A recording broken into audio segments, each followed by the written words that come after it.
Hi guys! I-share ko lang po pala sa inyo itong aking bilanghoy na suman. Napakasarap po niyan at hinaluan po natin yan ng buko para medyo magkaroon ng palaman ng ating suman na bilanghoy. Diyan po pala ay nag-uumpisa tayo na balatan ang bilanghoy. Bali 1 kilo lang po yan at sobrang laki po pala niyan. Ang taba po pala ng bilanghoy. Ayan o. And then, after po pala nating mabalatan, ay inumpisahan ko na po yung yadyarin.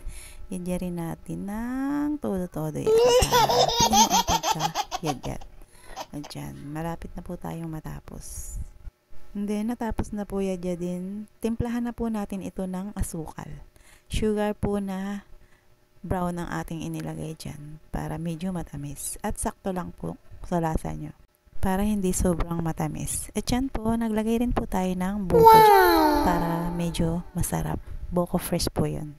At yan, piniprepare na po natin ang mga dahon.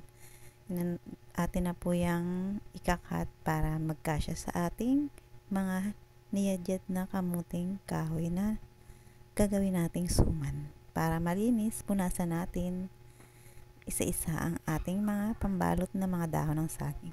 Dito po ay inuumpisahan ko na pong balutin sa dahon. Ayan, at naglalagay na tayo ng saktong lagay sa ating pangbalot na dahon na niyadyad na bilanghoy. Ayan, prepare lang po natin yan. Yan, bonggang-bongga. Hindi po talaga ako sanay magbalot niyan. Pero masarap po talaga ito pag naruto. Worth it po talaga ang pagod mo sa paggagawa. Pagtsatsagaan lang natin ang pagluluto natin ito ng sumang bilanghoy.